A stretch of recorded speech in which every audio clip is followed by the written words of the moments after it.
Hi, this is Brian Bennett for CNET.com, and today we're taking a first look at the Motorola Atrix HD.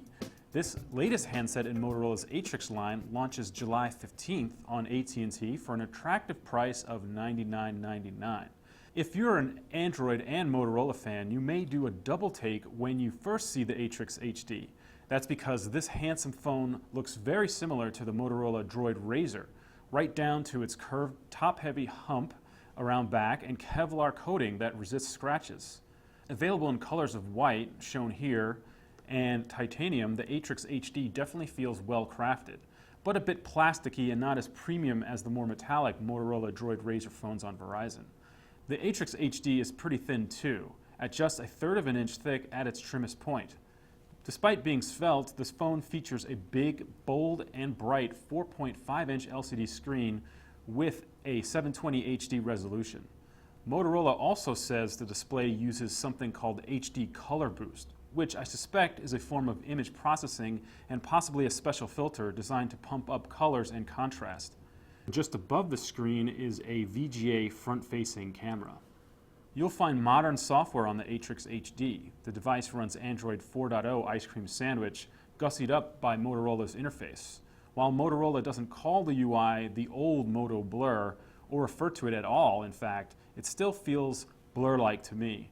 I do dig this funky widget on the home screen that combines clock, weather, plus battery and memory status in one slick interactive graphic. The phone is pushed along by a fast 1.5 GHz dual-core Snapdragon S4 processor backed up by 1 GB of RAM. As a result, the Atrix HD feels quick, nimble, and responsive. Also nice is an 8-megapixel camera on back with LED flash, which also shoots 1080p HD quality video.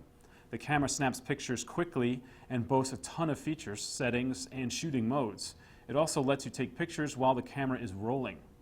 The Atrix HD also connects to AT&T's fast 4G LTE data network, which I've been very impressed with, at least in New York anyways.